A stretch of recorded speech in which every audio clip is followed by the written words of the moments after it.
Hello, I'm recording this on March 8th, and in honor of International Women's Day, I thought it would be nice to do a pick a card video for you all.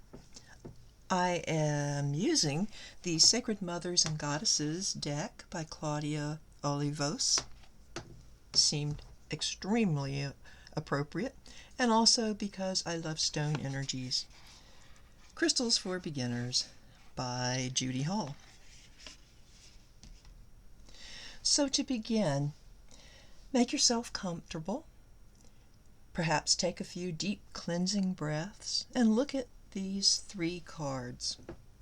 Which one draws your attention the most? That will be the one that has the most appropriate message for you. You can pause this video if you need to, but if you're ready, let's move on. This is stack 1, stack 2, stack 3. 1 is Mary Magdalene, and we have lepidolite as our stone. Now the key words with Mary Magdalene are courage and visionary. Mary Magdalene was a disciple of Jesus Christ, and I'm going to turn to the guidebook for more information.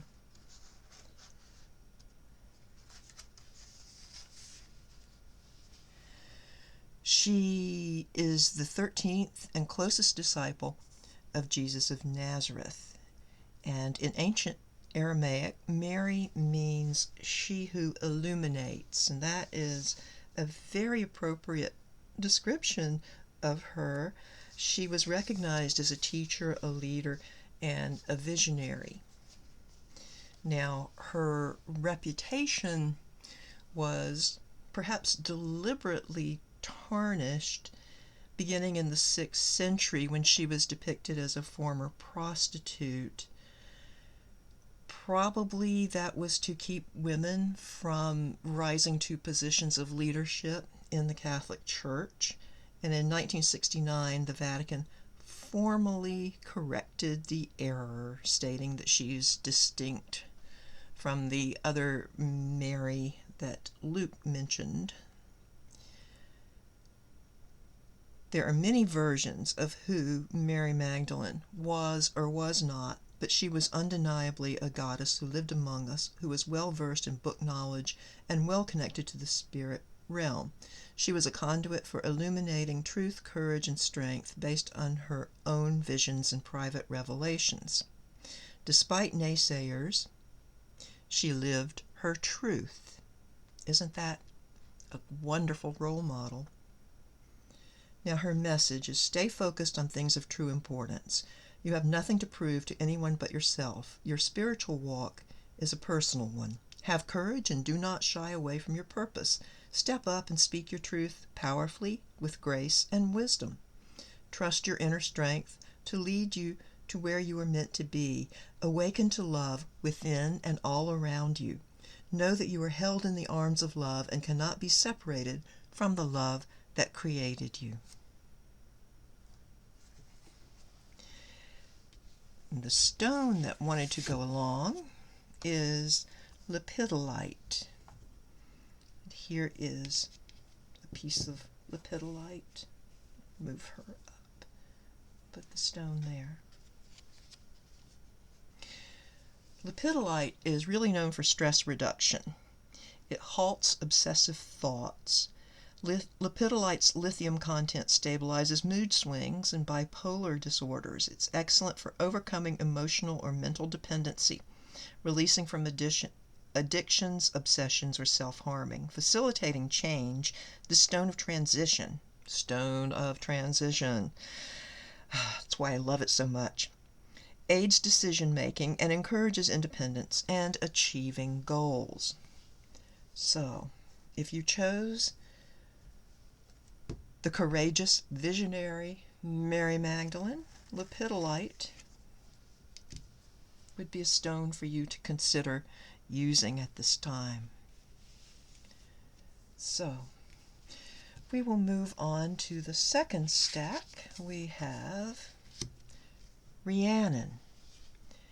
And the key phrase with her is self-love. Let me look her up.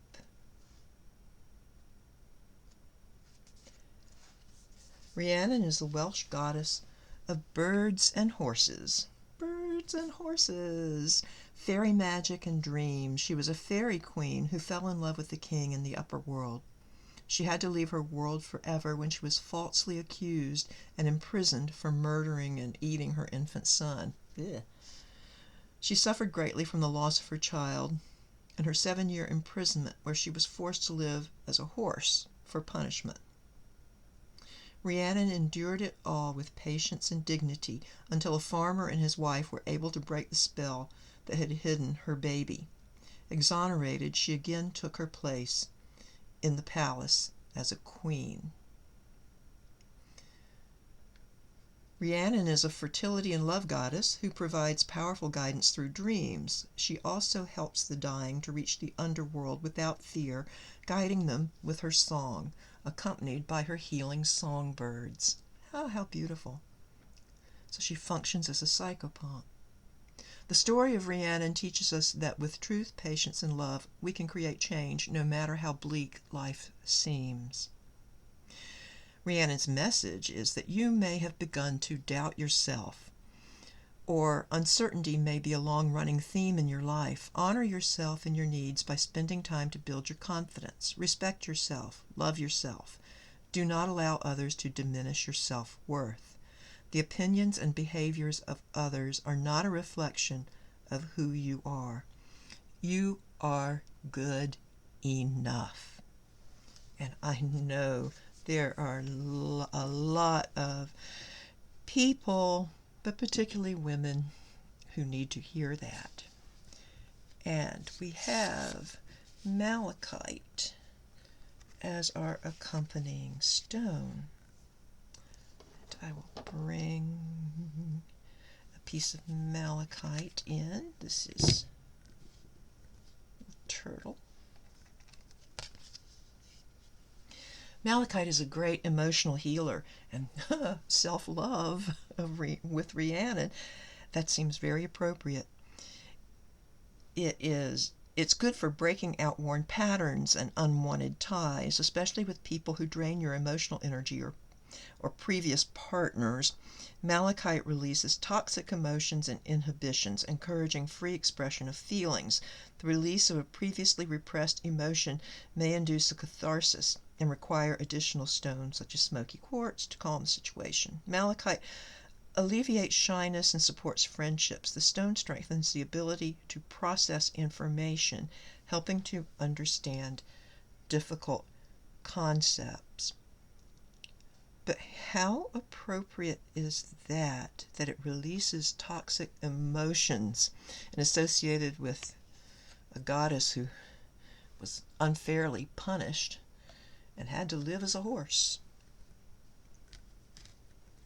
So, there's Rhiannon and malachite for those who chose stack 2. The third one we have is Yemaya, surrender and soothe.